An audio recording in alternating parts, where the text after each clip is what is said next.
Donc cette question qui est quand même un mystère, pourquoi évaluer les médicaments en situation réelle de prescription, bah, c'est juste le bon sens, quoi.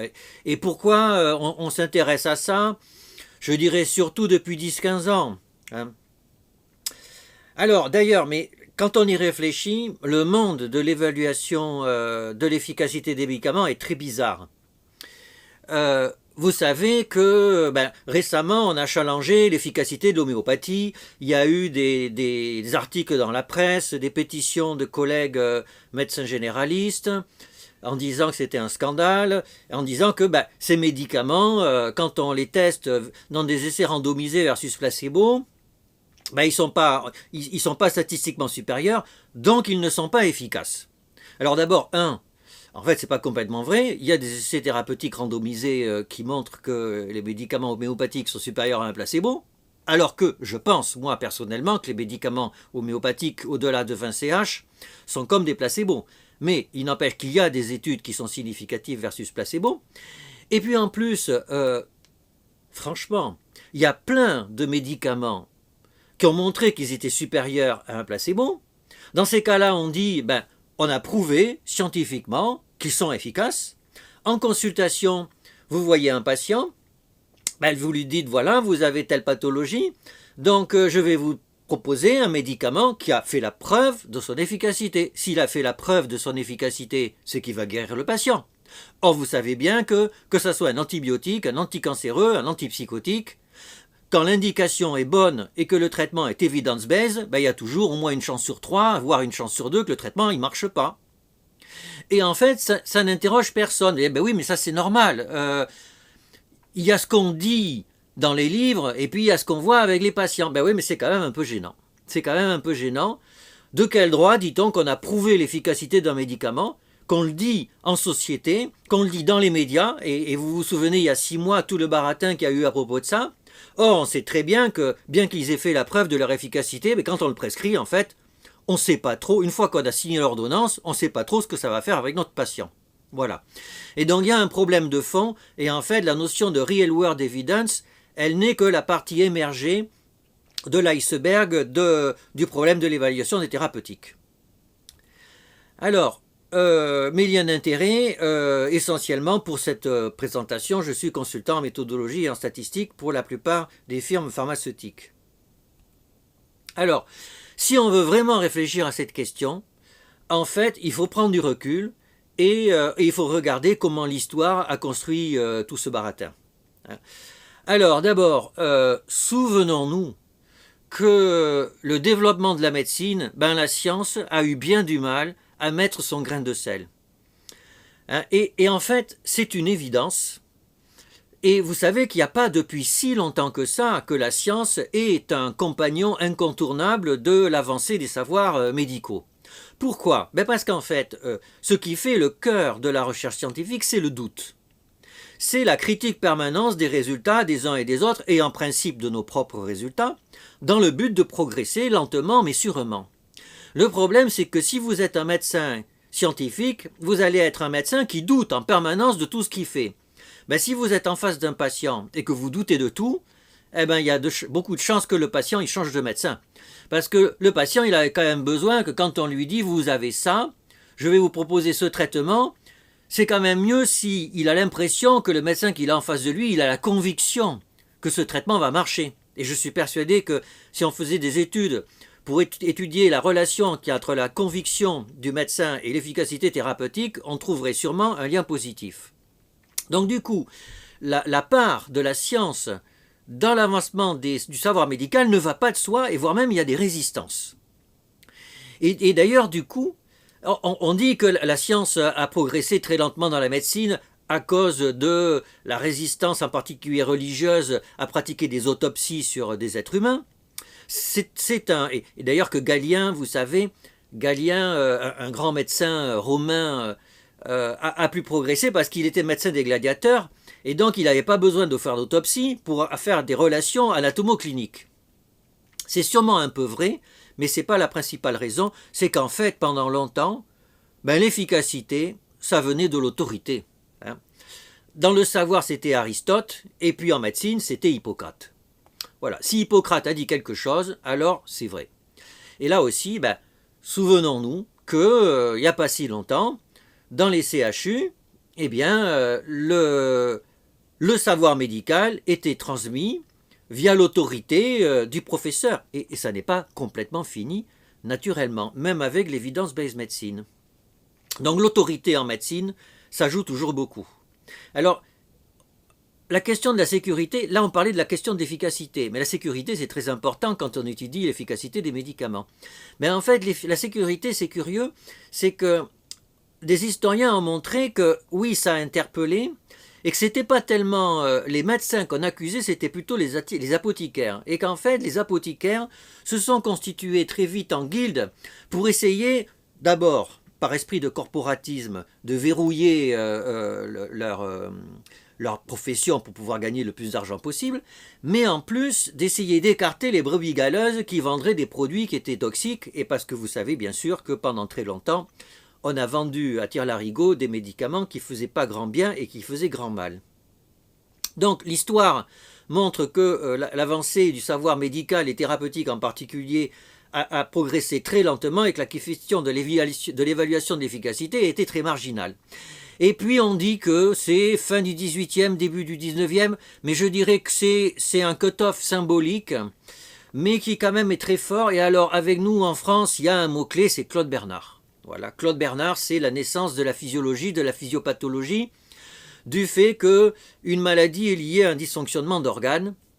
Et vous savez que c'est grâce à ça ou à cause de ça que les spécialités médicales, et sur toute la planète, il y a des néphrologues, des cardiologues, des dermatologues, il y a des spécialités d'organes, et ça c'est un tribut payé à Claude Bernard. Et d'ailleurs, on pourrait parler beaucoup de la place de la psychiatrie dans la médecine d'organes, mais ce n'est pas l'objet de cette discussion, même si c'est un sujet qui me passionne. Alors, ce que l'on sait moins, c'est qu'en parallèle à cette charnière 18e, 19e avec la montée en charge de la physiologie, eh bien, il y a d'autres acteurs qui sont intervenus, mais alors on les connaît en particulier pas bien en France, parce que ce sont des acteurs qui venaient du monde britannique. John Snow, je suis sûr par exemple que, j'aurais pu faire un sondage mais c'est un peu rasoir, que la plupart d'entre vous connaissez mieux Claude Bernard que John Snow. Si j'accepte le John Snow de Game of Thrones, mais c'est une blague. Non, John Snow, c'est l'épidémiologiste anglais qui, à peu près au même moment que Claude Bernard, a découvert que l'épidémie de choléra, dont on ne savait pas que c'était le choléra à l'époque, l'épidémie de choléra à Londres, venait du mésusage des eaux usées. Alors lui, John Snow n'avait aucune idée de ce que c'était qu'un germe. Mais il y avait quand même un courant hygiéniste à l'époque qui disait qu'il y a des miasmes, c'est-à-dire dans l'air, dans les humeurs, il y a des miasmes qui transmettent les maladies. Et donc peut-être qu'il y avait des miasmes dans l'eau, et il a fait une cartographie de Londres et de l'évolution de l'épidémie de choléra, et il a vu que c'était les foyers, les clusters comme on dit aujourd'hui, étaient proches des zones d'épanchement des eaux usées. Et il a dit, en bon acteur de santé publique, on va dire aux gens qu'il faut qu'ils boivent de l'eau purifiée. Et il y a eu une vraie tension entre les physiologistes comme Claude Bernard et les statisticiens, les épidémiologistes, et en France c'est Pierre Louis, qui était le meilleur ennemi de Claude Bernard. Et Pierre Louis, alors là pour le coup je suis sûr que la plupart d'entre vous n'avez pas entendu parler de son nom. Alors, si on regarde de près ce que dit Claude Bernard de l'efficacité des thérapeutiques. Alors, je suis dans l'introduction à la médecine expérimentale. Il y a évidemment quelque chose qui a causé la mort chez le malade qui a succombé et qui ne s'est pas rencontré chez le malade qui a guéri. C'est ce quelque chose qu'il faut déterminer. Et alors on pourra agir sur ces phénomènes et les reconnaître et les prévoir exactement. Alors seulement on aura atteint le déterminisme scientifique. Alors là-dedans, il y a des mots-clés en peu de choses. Dans ce petit paragraphe, il y a toute la constitution de la pensée médicale moderne. Il y a le déterminisme, c'est-à-dire la médecine doit être une science déterministe. Et il y a une cause des maladies. Il y a des choses, il y a la cause de la mort et de la maladie. Et alors il faut déterminer ces causes, et alors seulement on pourra agir dessus et guérir le patient. C'est-à-dire, et ça on n'imagine pas parce qu'on a été formé dans les facultés de médecine à cette pensée. Il y a l'étiologie. On fait un diagnostic, il donne un pronostic, Mais il y a l'étiologie, et l'étiologie va permettre aux savants de connaître, de trouver, enfin l'étiologie c'est la cause de la maladie, et une fois qu'on a la cause, on agit sur la cause et donc on guérit le patient. Et bien sûr, après Claude Bernard, qu'est-ce qu'il y a eu? Il y a eu Pasteur, et là, le succès est total. C'est-à-dire, effectivement, à l'époque, il y avait plein de maladies bactériennes. 18e siècle, un enfant sur deux ne dépassait pas l'âge de 5 ans à cause principalement des maladies bactériennes. Et là, on découvre, bien sûr, aux environs de Pasteur, qu'il y a des germes, qu'il y a des bactéries. Plus tard, on trouvera des antibiotiques, et bien sûr, Pasteur trouve un moyen de prévenir ces infections avec des vaccins. Et donc, on a la cause, on agit sur la cause. Une fois qu'on agit sur la cause, les patients ne meurent plus.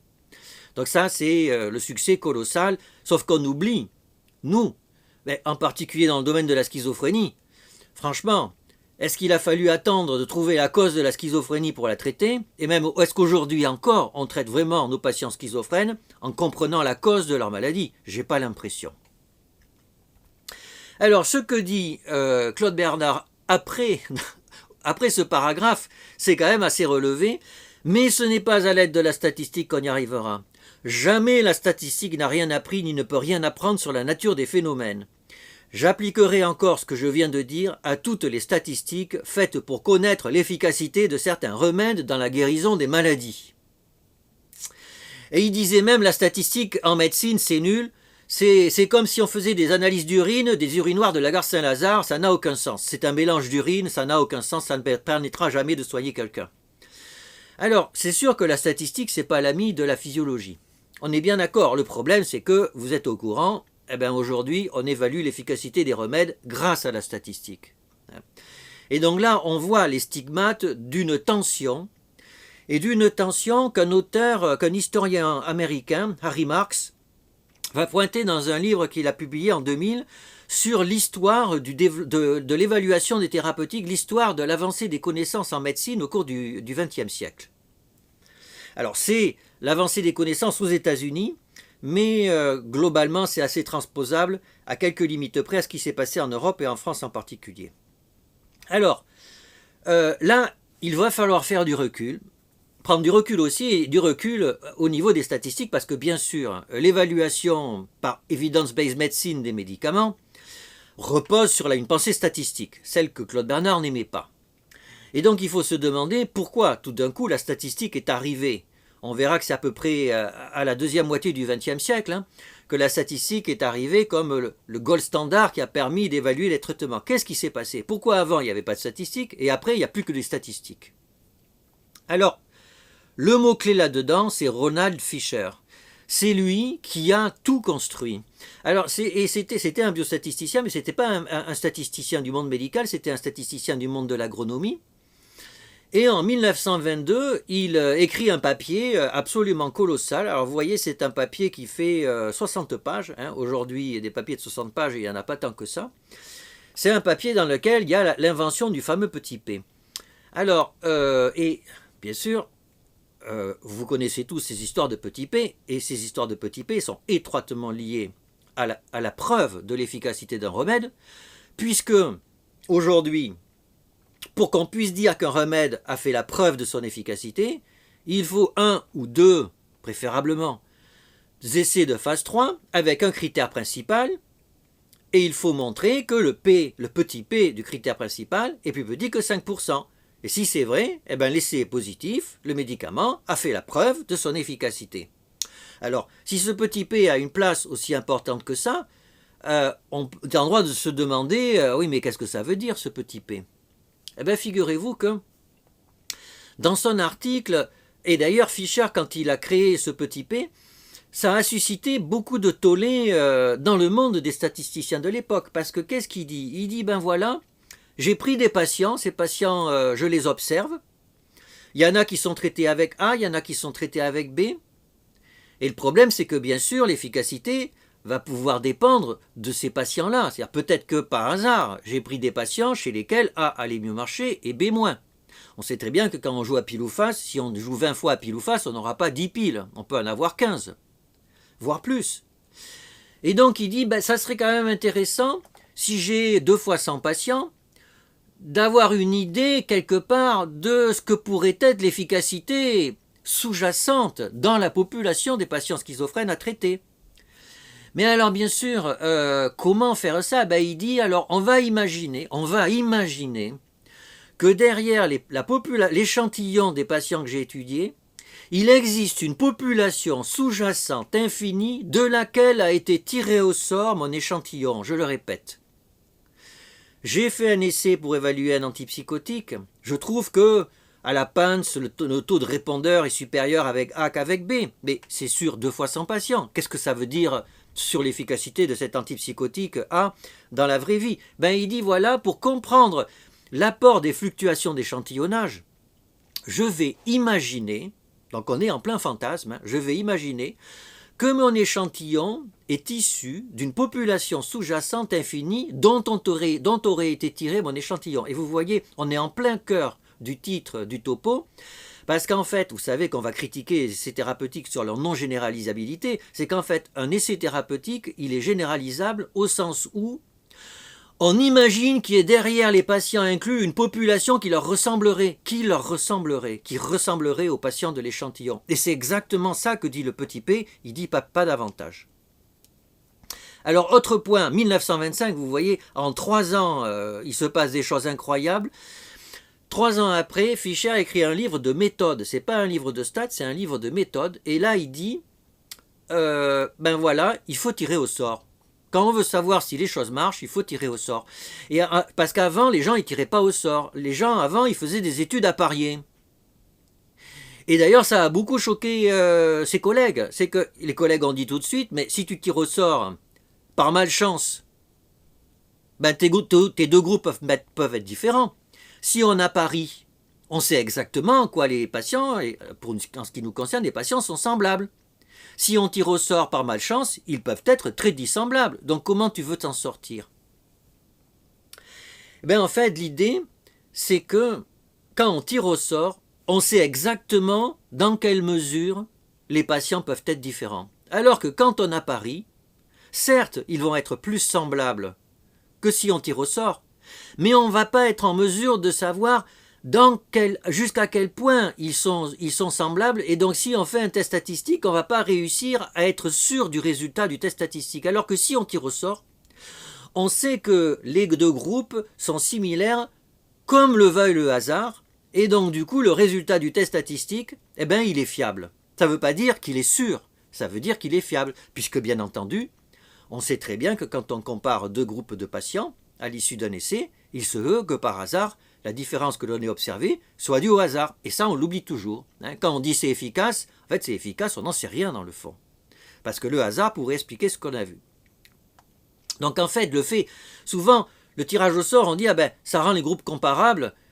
Oui, mais ça, non, en fait, si ça se trouve, ça rend les groupes comparables au sens où on peut les comparer, pas plus. Ça ne rend pas les groupes identiques.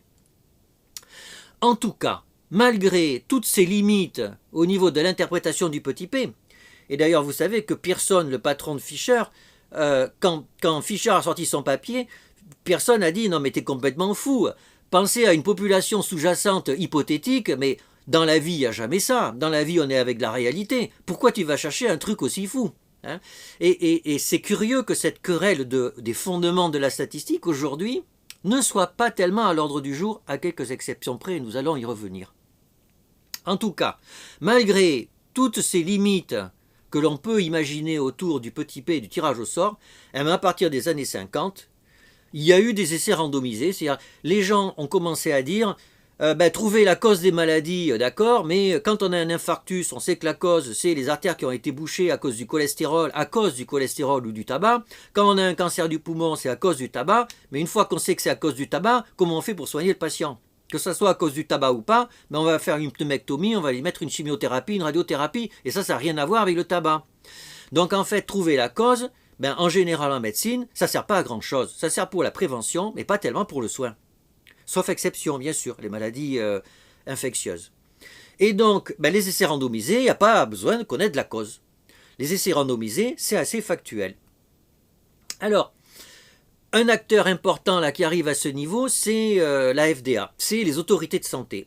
Les autorités de santé, Là, faut être honnête, hein, l'agence du médicament dans le monde qui a le plus de recul historique et qui a le plus de solidité dans sa constitution, c'est la Food and Drug Administration américaine. Et là, alors, la FDA a fait une étude historique de sa création.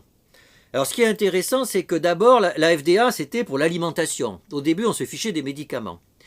Et puis quand même, il y a eu des scandales sanitaires et on a rajouté les médicaments. Et puis, progressivement, d'abord, on a lutté contre la publicité mensongère. Le problème, c'est que c'est difficile de savoir en quoi une publicité est mensongère ou pas. Déjà, aujourd'hui, en 2020, c'est pas forcément facile pour ce qui n'est pas un médicament. Alors à l'époque, même pour les médicaments, c'était compliqué. En 1937, un scandale de santé publique sur un antibiotique où l'excipient, en fait, il y a dedans du méthanol, je crois, avec 107 décès, principalement des enfants. Et donc là, ça va pas. Une année après, il y a vraiment la première grande décision de la FDA où on commence à judiciariser et on commence à faire du contrôle qualité en inspectant les usines. Mais il n'y a toujours pas d'études de phase 2, de phase 3 et tout ça. Hein. Alors, 1950... nouveau progrès, si on peut dire, quand même, il faut attendre 1950 pour qu'on demande aux médicaments de préciser leur indication. Avant, c'était même pas obligatoire. 62, la thalidomide, là c'est la catastrophe. Et donc là, c'est un électrochoc, si j'ose dire. La FDA demande des preuves d'efficacité. En Europe, pour l'instant, rien du tout. Hein. Preuve d'efficacité, mais ils disent pas comment. Et puis c'est en 1970, alors ça c'est très, très intéressant, c'est que si la preuve de l'efficacité n'était pas exigée, c'est que jusqu'à présent, jusqu'en 1970, et c'est pas le Moyen-Âge, qu'est-ce qui fait l'efficacité d'un traitement? C'est son succès commercial. Si on en vend, c'est que les médecins prescrivent. Si les médecins prescrivent, c'est que ça marche. Et il faut être honnête, ce genre d'argument est encore utilisé aujourd'hui et il n'est pas complètement faux. Naturellement, c'est pas complètement faux, mais ça n'a rien de scientifique. Et bien sûr, le succès commercial ne vient pas que de l'efficacité du médicament, il vient de la puissance de la visite médicale. Tout le monde le sait. Alors, on arrive à la fin du XXe siècle et là, c'est la période de gloire des essais randomisés. Il y en a partout. C'est devenu le gold standard, et même plus que le gold standard, c'est devenu le totem. Pourquoi ce succès? Il faut être honnête, les années 80-2010, il y a eu des progrès thérapeutiques considérables, en particulier en cancérologie. Hein. Avant les années 80, le cancer du sein, et en 2010, ça n'a absolument rien à voir. Alors, est-ce que c'est dû aux essais thérapeutiques? Difficile à dire, mais quand même, ils ont vraisemblablement joué leur rôle. Je pense que c'est quelque chose qui est difficilement contestable. Ce qu'on dit aussi des essais thérapeutiques et qui a fait leur succès, c'est que le design est limpide.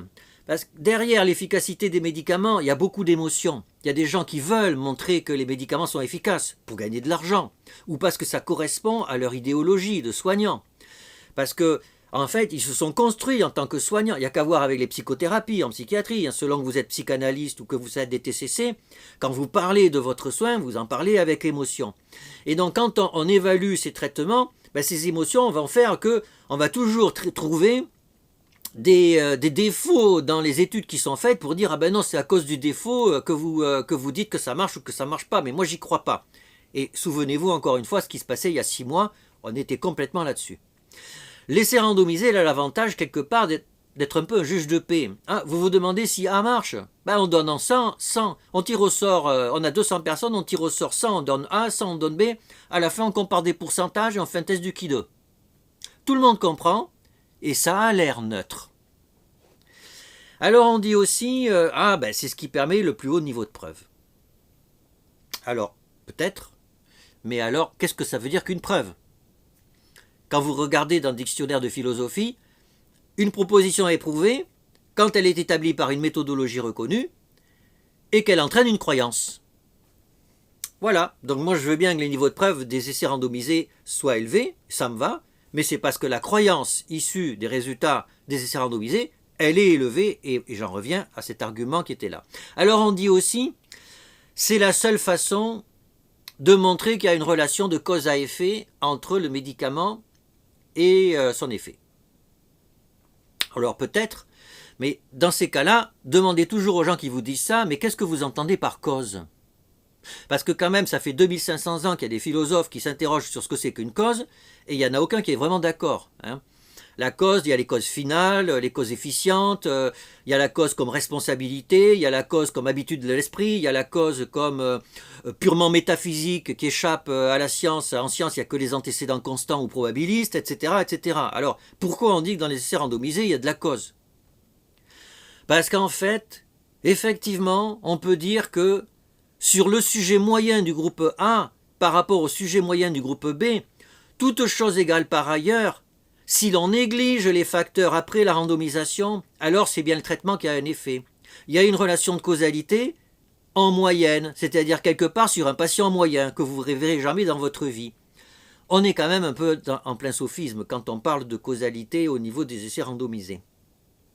Point très important, ce qui fait le succès des essais thérapeutiques, c'est que la recherche clinique, là, devient une vraie science. C'est-à-dire que avant, la vraie science, c'était la biologie. Et les gens qui faisaient des statistiques, c'était des besogneux. Des gens qui regardaient dans la pratique si les médicaments marchaient ou pas. Mais ce n'était pas avec ça qu'on allait avoir le prix Nobel. Eh bien là, si les essais randomisés, ils apportent la preuve de la causalité de l'effet, et que la biologie n'y arrive pas toute seule, eh bien, la recherche clinique est devenue une vraie science. On a une vraie rigueur méthodologique avec des essais où à la fin, on peut dire que le médicament est efficace. Et si on peut le dire, et que c'est prouvé, ça veut dire qu'on a atteint la vérité. Et donc, on est des vrais scientifiques. Et d'ailleurs, la signification définitive de ce succès, c'est quand, à la faculté de médecine, il y a eu, à l'examen classant national, une épreuve de lecture critique d'articles, pour bien dire que c'est comme ça que le savoir médical scientifique se transmet de génération en génération. Alors, dernier point, résistance au conflit d'intérêts, et ça, à mon avis, c'est un argument essentiel, c'est que du fait du design limpide des essais randomisés, du fait que dans le monde du médicament, ce sont les firmes pharmaceutiques qui vont gagner de l'argent avec le médicament qui évaluent leurs propres produits, ce qui est quand même très bizarre, hein, mais c'est comme ça partout sur la planète, pour des raisons sur lesquelles on pourra revenir. Hein. Mais de ce fait, il y a un conflit d'intérêts évident que tout le monde connaît, et donc il faut un design d'expérimental qui résiste au conflit d'intérêts. Et ce design expérimental, c'est vrai que tirer au sort, c'est vrai que écrire un protocole qu'on met dans un coffre-fort avec un plan d'analyse statistique complètement bouclé avant de faire le lever l'aveugle, ça permet de lutter contre les conflits d'intérêts à peu près bien. Et donc vous voyez qu'il y a eu effectivement une gloire des essais randomisés, et que de mon point de vue, pourquoi cette gloire? D'abord parce qu'ils ont marché, et ça on ne peut pas leur enlever ça. Dans le sida, dans le cancéro, en cardiologie, et même en psychiatrie, ça a marché. Voilà. Et donc quand les méthodologies marchent, faut reconnaître que pourquoi les raisons du succès. Et puis la résistance au conflit d'intérêts, le reste, c'est un peu du baratin pour étayer le succès et lui donner un vernis scientifique dont il n'avait pas forcément besoin. Alors ce qui se passe après, et ça c'est récent, je dirais depuis 2005-2010, la rébellion s'organise. C'est que les gens commencent à en avoir marre des essais randomisés. Alors d'abord, il y a une critique de la statistique, et ça il faut que vous sachiez que dans Nature, PNAS, Science, etc., il y a une critique profonde du mésusage du petit p, on parle de p-hacking, c'est-à-dire les gens torturent les données pour avoir des p plus petits que 5% pour pouvoir publier, pour avoir une carrière. Et que du coup il y a de la fraude. Alors, on exagère un peu, mais le problème est bien réel. Donc il y a un discrédit du mésusage de la statistique. Et que, c'est vrai que avec la statistique, il y a une disparition du patient. Puisqu'on est avec des patients moyens. Les statines, à qui doit-on donner des statines? Posez la question à un professeur de cardiologie, il sera bien embêté pour répondre, alors qu'on a inclus des centaines de milliers de patients dans les essais. Donc il y a une disparition du patient qui est en face de vous, et par la même occasion, il y a une disparition du médecin, c'est-à-dire le médecin en tant que sujet unique, qui peut avoir, je suis sûr que 2 psychiatres qui prescrivent de la clozapine ne vont pas avoir la même efficacité en fonction de leurs caractéristiques. Et ce qui est curieux, c'est que ça n'est quasiment jamais étudié dans les essais randomisés. Jamais on essaie de voir si les femmes, les hommes, les vieux, les jeunes, les secteurs 1, les secteurs 2, les universitaires, les zones universitaires, ont une interaction négative ou positive avec dans l'efficacité du médicament. On commence à avoir des résultats comme ça. Hein. C'est très drôle. Par exemple, des chirurgiens femmes globalement, peuvent avoir un meilleur pronostic que les chirurgiens hommes sur leurs patients. Donc on commence à avoir ces résultats, c'est tabou, mais en tout cas, nous avions obligé que le médecin est un sujet unique et le patient aussi. Et alors du coup, il y a des gens qui ramassent le concept. Alors il se trouve que aussi la biologie a monté en gamme. Alors ça c'est vrai, dans les 20 dernières années, la biologie moléculaire et cellulaire a fait des progrès monstrueux. Monstrueux et du coup on arrive à designer maintenant des médicaments, des anticorps monoclonaux et ça marche, parfois. Ça marche parfois. Mais comme il y avait une disparition des patients, eh bien, les biologistes qui étaient mis à l'écart de l'évaluation du traitement, ils ont récupéré la mise en développant le concept de médecine personnalisée. C'est une escroquerie intellectuelle, parce que bien sûr que la biologie ne personnalise pas les traitements, pas encore en tout cas, et pas de sitôt à mon avis, mais en tout cas ils ont trouvé le truc et ils ont récupéré la personnalisation. Et là franchement les psychanalystes ils ont loupé le coup parce que la psychanalyse c'est un traitement personnalisé, quoi qu'on en pense. Alors par ailleurs, les essais évaluent mal les traitements. Il y a des gens qui disent ça. Alors ça, la généralisabilité, on l'a vu tout à l'heure, et c'est pour ça qu'on fait des études en vraie vie, c'est que les essais randomisés sont faits sur des malades qui sont en général dans des services universitaires ou équivalents, qui sont des malades super standardisés, ni trop malades, ni trop peu malades, etc., etc. Et du coup, qu'est-ce que ça fait dans la vraie vie? Eh bien, on ne sait pas trop. Après, qu'évaluent les essais? On dit qu'un essai évalue le rapport bénéfice-risque, mais pas du tout. Un essai évalue relativement bien un critère principal sur le bénéfice.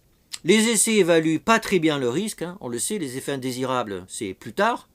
Il n'y a qu'à voir la sexualité et la SSRI, c'est 20 ans après qu'on a réalisé que c'était un problème, ou le syndrome d'arrêt brutal. Mais le rapport des deux, jamais de la vie. C'est un vote. À l'EMA, c'est un vote qui fait le rapport. C'est pas la science. Alors après, du coup, comme on n'évalue pas les rapports bénéfice-risque, les payeurs sont pas contents, parce que les payeurs, ils se foutent des critères principaux d'efficacité. Eux, non seulement ils veulent vraiment des rapports bénéfice-risque, mais ils veulent même des rapports coût-utilité, c'est-à-dire est-ce qu'ils en ont pour leur argent. Et comme aujourd'hui, l'argent, c'est le problème numéro 1 dans le système de soins, les payeurs sont pas contents et ils disent, c'est randomisé, on en a marre, on veut des études qui nous permettent de savoir s'il faut rembourser ou pas. Après, il y a des gens qui critiquent les essais, en général, en disant non, il y a des biais, et vous connaissez la littérature sur l'évaluation des antidépresseurs, à tort ou à raison, parce que de mon point de vue, les antidépresseurs, chez les patients graves, c'est efficace. Mais en tout cas, la littérature dit qu'on n'en est pas sûr quand on fait les méta-analyses. Alors, en psy, bien sûr, il y a la question des essais thérapeutiques et des psychothérapies, qui est une vraie question, la question des essais thérapeutiques et de la e-santé, qui va prendre une place de plus en plus importante, en particulier en psychiatrie. Est-ce qu'il faut des essais randomisés pour évaluer ça? Que ça coûte cher. Un essai randomisé peut coûter jusqu'à 2 à 300 millions d'euros. Donc vous imaginez, en fait c'est une chasse gardée du coup. Il n'y a que ceux qui sont très riches qui peuvent évaluer les traitements qu'ils proposent. Et puis en plus, moi si je vous demande, un patient prend de la clozapine, un patient prend de l'aripiprazole, mais comment il se sent quand il prend ça? Est-ce que vous connaissez une étude qui a répondu à cette question? En tout cas, les essais randomisés ne répondent pas à cette question. Les essais randomisés, ils répondent « que fait la panse ?» Et ce que fait la panse, ça n'a rien à voir avec quand je prends 100 mg de l'ergactyle, ça fait quoi? Ça c'est une vraie question, pourtant c'est une vraie question clinique. Et d'ailleurs c'est très amusant d'en discuter avec les jeunes collègues. Ils sont très embêtés pour répondre parce qu'il n'y a que à force de discuter avec les patients qu'on sait ça. On pourrait faire des études qualitatives, on aurait plus d'informations scientifiques. Alors ce qui se passe aussi, c'est que depuis les années 2010, il y a des innovations technologiques, des innovations statistiques, sur lesquelles je ne rentrerai pas dans le détail parce que c'est technique, mais on arrive maintenant, il y a eu beaucoup de recherches sur ce qu'on appelle des alternatives à la randomisation, que ça soit par score de propension ou par variable instrumentale. Maintenant, on peut utiliser la génétique pour se substituer à la randomisation. C'est un peu un coup de com', mais enfin, ça marche quand même pas mal. Et les scores de propension marchent pas mal aussi. Et puis alors, vraie rupture, c'est qu'on a des bases de données médico-administratives et des cohortes. Ce qui n'était pas la culture des années 80-90. Donc maintenant, on a des datas, on a des méthodes et on sait que les essais c'est bien, mais c'est pas la panacée. Et du coup, il y a des contre-pouvoirs et c'est pour ça qu'il y a des gens qui disent on a besoin d'études dans la vraie vie. Sous-entendu, les études que vous faites, c'est pas la vraie vie, c'est sur des faux patients, quoi. Ou alors, on a besoin de médecine personnalisée, sous-entendu, vous vous intéressez pas vraiment aux patients, vous. Alors, comment passer le futur de l'évaluation? C'est mon avant-dernière slide. Je crois même que c'est la dernière en fait. Comment passer le futur de l'évaluation? Alors, il faut prendre du recul et se rappeler que, ben oui, quand on évalue un soin, d'abord, il faut le décrire. Et là, les médicaments, ils sont assez forts pour ça, il faut être honnête. Décrire les mécanismes d'action. Alors, au niveau des antipsychotiques, c'est pas pire qu'au niveau des antihypertenseurs, que des statines et tout ça. Alors, c'est vrai que les nouveaux anticancéreux ont des mécanismes d'action qui sont particulièrement bien décrits, beaucoup mieux que les antipsychotiques. Mais enfin, on n'est pas à la ramasse à ce niveau-là. Les modalités d'administration, alors vous voyez, modalités d'administration, tout de suite on pense Péros, IV, etc. Mais non, pas du tout. C'est qui prescrit? En libéral, pas en libéral, à l'hôpital, en CHU, en centre expert, un vieux patient, un jeune patient, comment, quelle est la durée de la consultation? Si vous prescrivez un médicament en passant 3/4 d'heure par semaine pour expliquer, ça ne va pas du tout faire la même chose qu'un quart d'heure tous les mois. Et ça, encore une fois, personne ne regarde ça. Or, il faut décrire exactement les modalités d'administration pour savoir dans quel cadre est faite la prescription. Des études qualitatives, ça coûte pas cher, c'est indispensable. Par IPA, on a besoin de savoir en cancéro, dans le VIH, en cardiologie et en psychiatrie, bien sûr, qu'est-ce que ça fait que de prendre un antidépresseur, un antipsychotique, un thymorégulateur, qu'est-ce que ça fait d'être en prise en charge psychanalytique ou en TCC. Bien sûr, des essais randomisés. Bien sûr, il faudra toujours des essais randomisés. Plutôt des petits, pour qu'ils ne coûtent pas trop cher. Mais c'est indispensable, à un moment donné, de faire un essai versus placebo ou comparateur actif pour avoir les idées claires sur le produit. Ça ne va pas donner une AMM, ça ne va pas donner une autorisation de mise sur le marché. Ça va donner une autorisation de mise à l'étude, de mise à l'épreuve. Et l'idée, ça serait d'avoir des cohortes au niveau européen, des centres labellisés européens, qui testeraient les produits avec des dossiers médicaux informatisés, centralisés, de grande qualité. Et pour avoir, en vraie vie, alors ça ne serait pas vraiment la vraie vie parce que ça serait des centres labellisés, et donc forcément avec des pratiques un peu différentes, mais ça serait nettement mieux qu'avec des essais randomisés.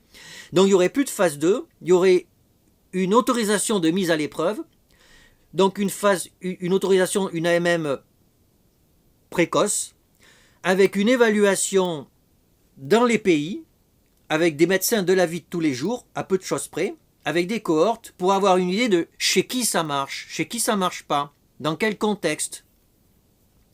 Et à la suite de quoi, il y aurait une AMM, qu'on pourrait dire être plus ou moins dans la vraie vie. Et puis bien sûr, en post-AMM, on aurait besoin des bases de données médico-administratives pour savoir qui est vraiment traité dans la vraie vie, et puis pour savoir quels sont les sous-groupes de patients qui sont les mieux répondeurs, et pour savoir, quelque chose qu'on n'étudie jamais, avec quelle prise en charge ce traitement est le mieux efficace. Quel antipsychotique avec telle remédiation cognitive ou psychothérapie fait que ça marche le mieux? Cette question est cruciale et aujourd'hui, elle n'est pas abordée dans les études. Voilà ce que je vous ai à vous dire. Je serai ravi de répondre à vos questions.